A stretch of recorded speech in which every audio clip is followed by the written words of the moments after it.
Hello guys, welcome to our channel Vani Venkat official. ఈరోజు మనం వచ్చేసి ఓంకారేశ్వర్ జ్యోతిర్లింగంలో ఉన్నామండి. చూస్తున్నారు కదా. సో ఓంకారేశ్వర్ జ్యోతిర్లింగానికి మనం ఎలా చేరుకోవాలి, ఓంకారేశ్వర్లో మేము ఎక్కడ స్టే చేసామో ఇలాంటి డీటెయిల్స్ అన్నీ మీకు కంప్లీట్గా వీడియో చివరిలో ప్రొవైడ్ చేస్తామండి. ముందు దర్శనానికి వెళ్దాం పదండి. ఇదే అండి మనకి టెంపుల్ కి వెళ్లే దారి అన్నమాట. ఇది మెయిన్ గేట్, మెయిన్ ఎంట్రన్స్ అన్నమాట. కొంచెం ముందుకు వెళ్తూనే మనకి హ్యాంగింగ్ బ్రిడ్జ్ అనేది ఉంటుంది. ఇక్కడ అంతా షాపింగ్ అన్నమాట. మనకి left side right side both ways, ఇక్కడ రెండు సైడ్స్ మనకి షాపింగ్ అనేది ఉంటుంది. కొంచెం ముందుకు వెళ్తూనే మనకి హ్యాంగింగ్ బ్రిడ్జ్ ఉంటుంది. హ్యాంగింగ్ బ్రిడ్జ్ క్రాస్ చేస్తూ వెళ్తూనే మనకి టెంపుల్, మెయిన్ టెంపుల్ వస్తుంది. ఓంకారేశ్వర జ్యోతిర్లింగం రెండు భాగాలుగా ఉంటుంది.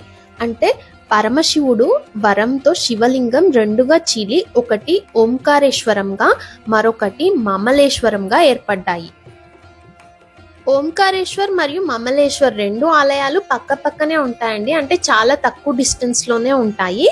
ఈ రెండు ఆలయాలను దర్శనం చేసుకుంటేనే మనకు జ్యోతిర్లింగ దర్శనం అయితే కంప్లీట్ అయినట్టు అని చెప్తారు. అంటే ఈ విషయం చాలా మందికి తెలియక ఓంకారేశ్వర ఆలయ దర్శనం మాత్రమే చేసుకుంటుంటారు. పక్కనే దగ్గరలోనే ఉన్న మమలేశ్వర ఆలయాన్ని దర్శనం చేసుకోరు. ఇప్పుడు ఇక్కడ మీ స్క్రీన్ లో చూస్తున్నారు కదండి, ఇదే హ్యాంగింగ్ బ్రిడ్జ్ అన్నమాట. మనం టెంపుల్ వెళ్ళడానికి 2 వేస్ ఉన్నాయి. ఒకటి టెంపుల్ రీచ్ అవ్వడానికి హ్యాంగింగ్ బ్రిడ్జ్ పై నుంచి వెళ్ళొచ్చు, ఇప్పుడు చూస్తున్నారు కదా ఈ వేలో. లేకపోతే ఇంకొకటి వచ్చేసి గావ్ ఘాట్ నుంచి మనకి బోట్ ఫెసిలిటీ ఉంటుందండి. బోట్ ఫెసిలిటీ నుంచి కూడా మనము మెయిన్ టెంపుల్ కి రీచ్ అవ్వచ్చు. ఇక్కడ చూస్తున్నారు కదండి, హ్యాంగింగ్ బ్రిడ్జ్ కింద నది వెళ్తుంది. అది వచ్చేసి నర్మదా నది అండి. ఓంకారేశ్వర ఆలయం నర్మదా నది మధ్యలో ఉన్న ఒక దీవిలో ఉంటుందన్నమాట. సో ఇక్కడ ఉన్న ఘాట్ నే గావ్ ఘాట్ అని అంటారు. 12 జ్యోతిర్లింగాలలో 4వది ఓంకారేశ్వర జ్యోతిర్లింగం అండి. ఇది అతి పురాతనమైనదే కాదు, శివలీల విశేషమైన పునీతమైన మహిమాన్వితమైన క్షేత్రం. ఇక్కడ నర్మదా నది నర్మదా కావేరి అని 2 పాయలుగా ప్రవహిస్తుంది. అంటే నర్మదా కావేరి నదుల సంగమమే ఇక్కడ ఉంటుందన్నమాట. ఈ 2 పాయల మధ్య ఉన్న ప్రదేశాన్ని మాందాతపురి, శివపురి అనే పేర్లతో పిలుస్తారు. ఆ హ్యాంగింగ్ బ్రిడ్జ్ క్రాస్ చేసి కొంచెం ముందుకు వస్తూనే మనకి ఈ మెయిన్ ఎంట్రన్స్ అనేది కనిపిస్తుందండి. ఇక్కడ నుంచే మనము టెంపుల్ దగ్గరికి వెళ్ళాలి. యాక్చువల్ గా మాకు దర్శనం చేసుకోవడానికి అప్రాక్సిమేట్ గా 4 to 4.5 hours పట్టిందండి. అండ్ వన్ మోర్ థింగ్ ఏంటి అంటే, ఇక్కడ మాకి టికెట్స్ ఎక్కడ టికెట్ కౌంటర్ అనేది కనిపించలేదు. అంటే దర్శనం టికెట్స్ ఉంటాయి కదా, అలాంటిది కనిపించలేదు. ఓన్లీ 1 type ఆఫ్ దర్శనం, డైరెక్ట్ మనము అంటే క్యూలో వెళ్తూనే క్యూ లైన్ లోనే దర్శనం చేసుకోవాల్సి ఉంటుంది. యాక్చువల్ గా మనము క్యూలో నిల్చున్నప్పుడు మనకి లెఫ్ట్ సైడ్ లో నర్మదా నది, హ్యాంగింగ్ బ్రిడ్జ్ అవన్నీ క్లియర్ గా కనిపిస్తాయండి. ఆ వ్యూ పాయింట్, ఆ నది ప్రవాహం, తర్వాత అక్కడ బోట్స్ వెళ్తూ రావడము, చుట్టూ ఐలాండ్ లాగా ఉంటుంది కదా. సో ఈ వ్యూస్ చూస్తూ మనం క్యూలో ఎంతసేపు అయినా దర్శనానికి వెయిట్ చేయొచ్చండి. అంత అమేజింగ్ గా ఉంటుంది. మనకి హిందూ మతంలో ఓం అనే అక్షరానికి ప్రత్యేకమైన స్థానం ఉంది కదా. సో ఈ జగత్ అంతా మనకి ఓంకారం నుంచే ఏర్పడింది అని కూడా చెప్తుంటారు కదా. అలాంటి పవిత్రమైన ఓం ఆకారంలో ఈ పుణ్యక్షేత్రం ఉంది. మనం ఆకాశం నుంచి చూస్తే కనుక మనకి ఇదంతా ఓం ఆకారంలో కనిపిస్తుంది అన్నమాట. అందుకే ఈ ప్లేస్ ని ఓంకారేశ్వర జ్యోతిర్లింగం అని అంటారు. ఇక్కడ ఉన్న స్వామి వారిని ఓంకారేశ్వరుడు అని అంటారు. భక్తుల మలినాలు ఉంటాయి కదా, అవి తొలగిస్తాడు కాబట్టి ఇంకొక స్వామిని మమలేశ్వరుడు అని అంటారు.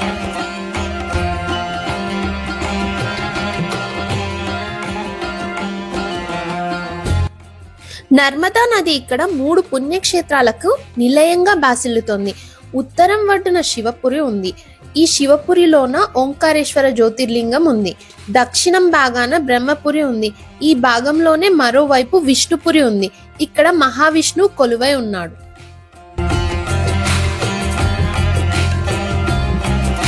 ఇక్కడ మీరు స్క్రీన్ లో చూస్తున్నారు కదా అండి, ఇదే అండి గోముఖి ఘాట్. విష్ణుపురికి శివపురికి మధ్యలో గోముఖి ఘాట్ ఉంటుంది. ఈ ఘాట్లోని నీరు అత్యంత పవిత్రమైనదిగా చెప్తుంటారు. గోముఖి ఘాట్కి సంబంధించిన ఒక పవిత్ర ధార నర్మదా నదిలో కలుస్తుందన్నమాట. అందువలన దీనికి కపిల సంగమం అని అంటారు. ఇప్పుడు మనం ఈ ఆలయం యొక్క స్థల పురాణం గురించి తెలుసుకుందాము. ఈ ఓంకారేశ్వర జ్యోతిర్లింగం యొక్క స్థల పురాణం వచ్చేసి పూర్వము మాందాత అనే శివభక్తుడు ఉండేవాడనమాట. అసలు ఈ మాందాత ఎవరు ఏంటి అంటే శ్రీరాముడు జన్మించిన ఇక్ష్వాక వంశంలో శ్రీరాముడి కన్నా 10 తరాల ముందు జన్మించిన వాడు మాందాత. మాందాత ఒకరోజు శివనామ స్మరణ చేస్తూ ప్రస్తుతం ఉన్న ఓంకారేశ్వర ఆలయానికి వస్తాడు. ఆ పర్వతం ఓం ఆకారం కనిపించడంతో శివుడి గురించి అక్కడ తపస్సు చేస్తాడు. శివుడు ఆ తపస్సుకు సంతోషించి మాందాతకు ప్రత్యక్షమై నువ్వు ఏదైనా వరం కోరుకో అనేసి అలా వరం ఇస్తాడనమాట. అప్పుడు మాందాత ఈ క్షేత్రంలో శివుణ్ణి శాశ్వతంగా కొలువుండమని కోరుతాడు. అప్పటి నుంచి శివుడు అందుకు అంగీకరించి ఈ పర్వతం మీదే కొలువై ఉన్నాడు అనేసి పురాణ కథలు ఉన్నాయండి. ఇది చాలా పురాతనమైన ఆలయం అండి. ఎందుకంటే ఈ ఆలయాన్ని 2000 సంవత్సరాల క్రితమే నిర్మించినట్లు ఇక్కడ కొన్ని చారిత్రక ఆధారాలు అనేవి ఉన్నాయి. ఇక్కడ మీరు స్క్రీన్ లో చూస్తున్నారు కదండి, ఇది వచ్చేసి లైవ్ స్క్రీన్స్ అన్నమాట. మనం క్యూలో వెళ్లే దారిలో ఇలా చాలా ప్లేసెస్ లో లైవ్ స్క్రీన్స్ అనేవి ఏర్పాటు చేశారు. అంటే అక్కడ జరుగుతున్న లైవ్ అనేది మనము చూడొచ్చు. స్వామివారిని దర్శనం చేసుకుంటూ మనం క్యూ లైన్ లో అనేది వెళ్ళొచ్చు.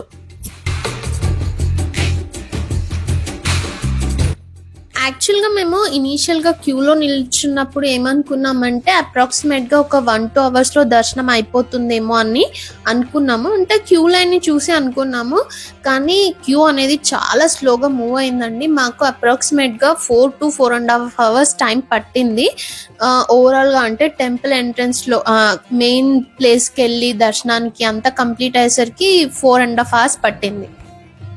మనం క్యూ లైన్ లో వెళ్ళేటప్పుడు మెయిన్ టెంపుల్ కంటే ముందే మన ఈ స్క్రీన్ లో చూస్తున్నారు కదండి, ఇక్కడ శనీశ్వర స్వామి ఆలయం అనేది ఉంటుంది. అక్కడ స్వామి వారిని దర్శనం చేసుకొని ముందుకెళ్ళండి. ఇక్కడ ఇది టెంపుల్ లో పిల్లర్స్ అండి. దీన్ని చూస్తేనే మీకు అర్థమైపోతుంది ఈ ఆలయం అనేది ఎంత పురాతనమైనది అనేసి. ఇది చాలా సంవత్సరాల చరిత్ర ఉన్న టెంపుల్ అన్నమాట. ఆ కట్టడం ఆర్కిటెక్చర్ అనేది చాలా యూనిక్ గా ఉంది. అంటే ఇలాంటి ఎక్స్పీరియన్స్ ఇది ఫస్ట్ టైం అన్నమాట.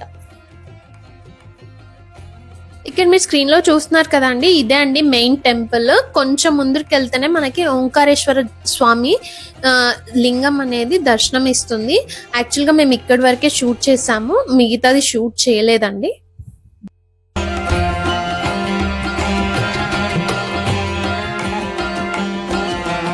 ఇక్కడే అండి మా దర్శనం కంప్లీట్ అయిపోయి బయటకు వచ్చేసాము. ఇది ఎగ్జిట్ పాయింట్ అన్నమాట. ఎగ్జిట్ పాయింట్ నుంచి కొంచెం బయటికి వెళ్తూనే మనకి మళ్ళీ హ్యాంగింగ్ బ్రిడ్జ్ అనేది వస్తుంది. యాక్చువల్గా మేము ఇక్కడ ఓంకారేశ్వర జ్యోతిర్లింగ దర్శనం అయిన తర్వాత మమలేశ్వర్ వెళ్దాము అని అనుకున్నాము. మమలేశ్వర్ వెళ్ళాలి అంటే ఆ బ్రిడ్జ్ నుంచి అయినా క్రాస్ అయి వెళ్ళాలి, లేదంటే బోట్లో అయినా వెళ్ళాలి. సో మేము బోట్లో అవతల సైడ్కి వెళ్తే మమలేశ్వర టెంపుల్కి వెళ్ళొచ్చు అనమాట, మమలేశ్వర జ్యోతిర్లింగానికి. సో మేము బోట్ తీసుకొని మమలేశ్వర జ్యోతిర్లింగ దర్శనానికి వెళ్ళిపోయాం. పదండి.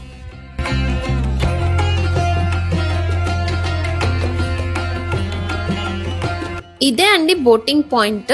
ఇక్కడ నుంచి అంటే మనం బోట్ లో వెళ్తే వాళ్ళు ఏమేమి చూపిస్తారంటే, ఒకటి వచ్చేసి అక్కడ డ్యామ్ ఉంటుంది, ఆ డ్యామ్ చూపిస్తారు. త్రివేణి సంగమం దగ్గరికి తీసుకెళ్తారు. ఇంకోటి వచ్చేసి ఆది శంకరాచార్యుల స్టాచ్యూ చూపిస్తారు. అంటే కొంచెం లాంగ్ డిస్టెన్స్ నుంచే చూపిస్తారు. ఇవన్నీ కవర్ చేసి లాస్ట్ కి మనల్ని మమలేశ్వర్ లో డ్రాప్ చేస్తారు. మనము ఈ బోట్ లో వెళ్ళేటప్పుడు యాక్చువల్గా ఓంకారేశ్వర జ్యోతిర్లింగం అనేది క్లియర్ వ్యూ ఉంటుందండి. ఎందుకంటే మనం బ్రిడ్జ్ పైన నుంచి వెళ్ళినా ఇంకో మార్గంలో వెళ్ళినా కానీ సైడ్ నుంచి వెళ్తాం కాబట్టి ఆ క్లియర్ వ్యూ అనేది మిస్ అవుతుంది. ఇప్పుడు బోట్ లో వెళ్ళేటప్పుడు జ్యోతిర్లింగం క్రాస్ అయ్యే వెళ్తాం కాబట్టి క్లియర్ గా టెంపుల్ వ్యూ అనేది మనకు ఉంటుంది. ఇక్కడ మనకి 2 టైప్స్ ఆఫ్ బోట్స్ అవైలబుల్ గా ఉన్నాయండి. ఒకటి వచ్చేసి ఇండివిజువల్ గా మనం వెళ్ళాలి అనుకుంటే ఇండివిజువల్ గా తీసుకెళ్తారు. అంటే ఆ ఇండివిజువల్ గా తీసుకెళ్ళడానికి అప్రాక్సిమేట్ గా 700 to 800 ఛార్జ్ చేస్తారనమాట. ఎంత like 2 members or 3 members 700 to 800 charge చేస్తారు. ఆర్ఎల్స్ మనం షేరింగ్ లో వెళ్ళాలనుకుంటే షేరింగ్ లో కూడా తీసుకెళ్తారు. అప్పుడు వచ్చేసి 150 రూపీస్ పర్ హెడ్ అనేది ఛార్జ్ చేస్తారు. కానీ వన్ థింగ్ యాక్చువల్ గా వాళ్ళు ఇనీషియల్ గా చెప్పేది వచ్చేసి మేమైతే ఇండివిజువల్ గా వెళ్ళామన్నమాట. మాకు 700 ఏమో ఛార్జ్ చేశారు. బట్ వాళ్ళు ఇనీషియల్ గా చెప్పడం 2000 రూపీస్ అన్నట్టు చెప్పారు. మేము బార్గెన్ చేసేసరికి 700కి యాక్సెప్ట్ చేశారు. ఇదే అండి త్రివేణి సంగమము, చాలా పవిత్రమైంది.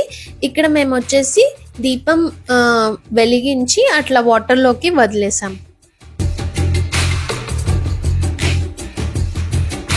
ఇదే అండి ఆది శంకరాచార్యుల వారి స్టాచ్యూ అన్నమాట. మనకి దగ్గరికి ఏం తీసుకెళ్లి చూపించరు, డిస్టెన్స్ నుంచే చూపిస్తారు.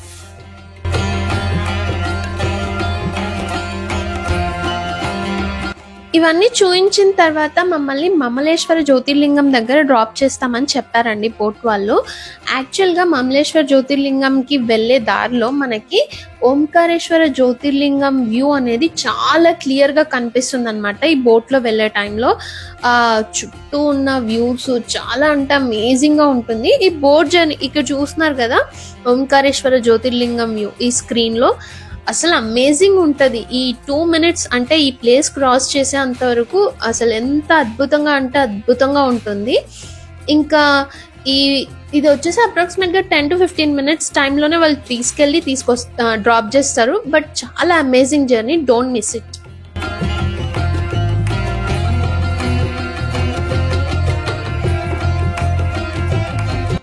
ఇదే అండి డ్రాపింగ్ పాయింట్. చెప్పాను కదా మమలేశ్వర జ్యోతిర్లింగానికి దగ్గరలో డ్రాప్ చేస్తారని. ఇక్కడే డ్రాప్ చేశారు మమ్మల్ని. ఇక్కడ నుంచి ఒక 10 minutes వాక్ చేస్తూ వెళ్తే మనకి మమలేశ్వర జ్యోతిర్లింగం అనేది వస్తుంది. మనము మమలేశ్వర జ్యోతిర్లింగానికి వెళ్లే దారిలోనే 2 temples ఉంటాయండి. ఒకటి ఇంకొక శివుడు టెంపుల్ ఉంటుంది, ఇంకోటి వచ్చేసి విష్ణుమూర్తి స్వామి టెంపుల్ ఉంటుంది. యాక్చువల్ గా మేము వచ్చేసి విష్ణుమూర్తి స్వామి టెంపుల్ ఇక్కడ స్టెప్స్ ఉంటాయి అనమాట. చాలా హైట్కి వెళ్ళేసి విష్ణుమూర్తి స్వామి టెంపుల్ దర్శనం చేసుకోవాల్సి ఉంటుంది. మేము తెలియక విష్ణుమూర్తి స్వామి టెంపుల్ ని మిస్ చేసామండి. మీరు కానీ వెళ్తే మాత్రం అక్కడ ఆ టెంపుల్ ని విజిట్ చేయడం మర్చిపోకండి. ఇంకొకటి పక్కనే ఉన్న శివుడి టెంపుల్ అయితే దర్శనం చేసుకున్నాము. అక్కడ దర్శనం చేసుకొని మమలేశ్వర జ్యోతిర్లింగానికి వెళ్ళిపోయాం. ఇదే అండి మమలేశ్వర జ్యోతిర్లింగము. పదండి వెళ్ళి దర్శనం చేసుకుందాం. యాక్చువల్గా ఇక్కడ కూడా క్రౌడ్ అనేది చాలా ఉందండి. మేము ఎక్స్పెక్ట్ చేయలేదు, అంటే ఉంటుంది అని అనుకున్నాం కానీ ఇంత హెవీ రష్ ఉంటుంది అని అయితే ఎక్స్పెక్ట్ చేయలేదు. సో మాకు మమలేశ్వర జ్యోతిర్లింగ దర్శనానికి కూడా అప్రాక్సిమేట్గా 3 hours పట్టిందండి. క్యూ చాలా పెద్దగా ఉన్నింది. క్యూ లైన్లో నిలబడినప్పుడు కొందరు అవుట్ సైడర్స్ వచ్చి దర్శనము ఒక 15 minutesలో 10 minutesలో చేపిస్తాము అని చెప్పేసి వస్తున్నారు. వాళ్ళు ఈచ్ పర్సన్కి అప్రాక్సిమేట్గా 1500 to 2000 రూపీస్ ఛార్జ్ చేస్తున్నారు. సో వాళ్ళ త్రూ వెళ్తే మనకు 10 minutesలో దర్శనం చేసుకొని బయటికి వచ్చేస్తాము. బట్ అది రైట్ ప్రాసెస్ అని అయితే మాకు అనిపించలేదు. ఎందుకంటే అంత దూరం మనం వెళ్ళేదే స్వామిని దర్శనం చేసుకోవడానికి.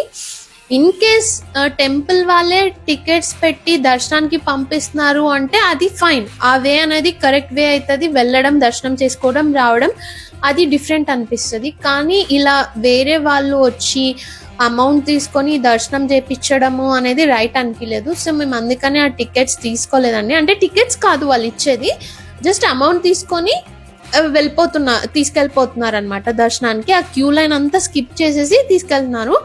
బట్ అక్కడ చాలా మంది పీపుల్ దర్శనం కోసమే వెయిట్ చేస్తున్నారు. అలా మనం స్కిప్ అయి వెళ్ళడం రైట్ అని అయితే మేము అనుకోలేదు. అందుకే 3 hours వెయిట్ చేసి క్యూలోనే వెళ్ళి స్వామిని మంచి దర్శనం చేసుకున్నామండి.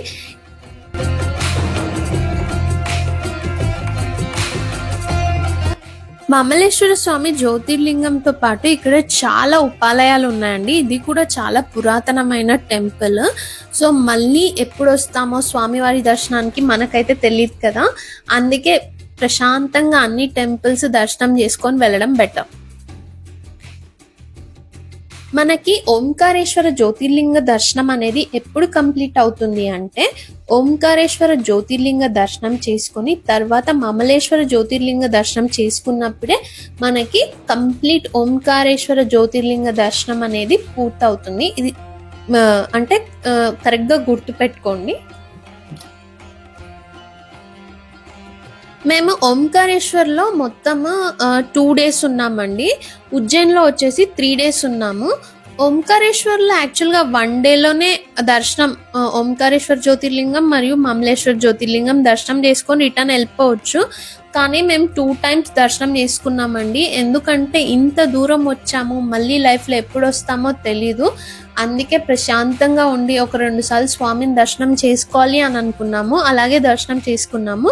ఈవెన్ ఉజ్జయిన్లో కూడా అంతే అండి. మేము చెప్పాం కదా, ఆల్రెడీ ఉజ్జయిన్ రిలేటెడ్ వీడియో కూడా చేసాము, అది మా ఛానల్లో ఉంది. సో ఇన్ కేస్ మీరు కానీ ఉజ్జయిన్ ఓంకారేశ్వర్ ప్లాన్ చేస్తుంటే ఆ వీడియోని చూడండి.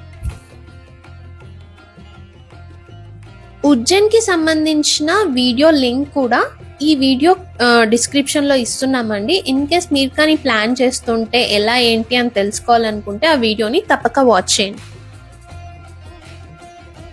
ఇప్పుడు వచ్చేసి ఓంకారేశ్వర్లో మేము ఎక్కడ స్టే చేసామో ఆ డీటెయిల్స్ అన్ని చెప్తామండి. ఇది వచ్చేసి హోటల్ భోలేనాథ్ అండి. ఉజ్జయిన్లో ఇక్కడ ఎవరైనా హోటల్ భోలేనాథ్ అంటే చెప్తారు. ఇది మాకు పర్ డే 2500 రూపీస్ ఛార్జ్ చేశారండి. 2 daysకి 5000 రూపీస్ ఛార్జ్ చేశారు. సో ఈ హోటల్ వచ్చేసి చాలా బాగుందండి, న్యూలీ కన్స్ట్రక్టెడ్ అనమాట. చాలా హైజీన్గా అంత కంఫర్టబుల్గా ఉన్నిందనమాట స్టే వచ్చేసి. సో మీరు కానీ ఏమైనా ప్రీ బుకింగ్ అలా లేకపోతే ఏదైనా దొరకపోతే యూ కెన్ అప్రోచ్ దిస్. ఇప్పుడు ఓంకారేశ్వర్ ఎలా రీచ్ అవ్వాలి అనేది చెప్తానండి. యాక్చువల్గా మేము కాచిగూడ టు ఉజ్జయిన్ ట్రైన్లో వచ్చామండి. ట్రైన్ నెంబర్ వచ్చేసి 19302. సో ఉజ్జయిన్ వచ్చిన తర్వాత ఉజ్జయిన్లో దర్శనం చేసుకొని ఉజ్జయిన్ నుంచి ఓంకారేశ్వర్ వచ్చాము. ఉజ్జయిన్ టు ఓంకారేశ్వర్ డిస్టెన్స్ వచ్చేసి 150 kilometers ఉంటుందండి. ఇక్కడికి మనము త్రూ బస్సెస్ అయినా రావచ్చు. లాట్ ఆఫ్ బస్సెస్ అవైలబుల్గా ఉన్నాయి. ఈవెన్ షేర్డ్ వెహికల్స్ అనేవి చాలా అవైలబుల్గా ఉన్నాయన్నమాట ఉజ్జయిన్ టు ఓంకారేశ్వర్. మేమైతే షేర్డ్ వెహికల్లో వచ్చేసాము. ఇక్కడితో ఈ వీడియోని ముగిస్తున్నామండి. Thanks for watching. మీకు కానీ మా వీడియో నచ్చినట్టయితే please do subscribe to our channel, like and comment your opinion. Thank you. Stay tune for more videos.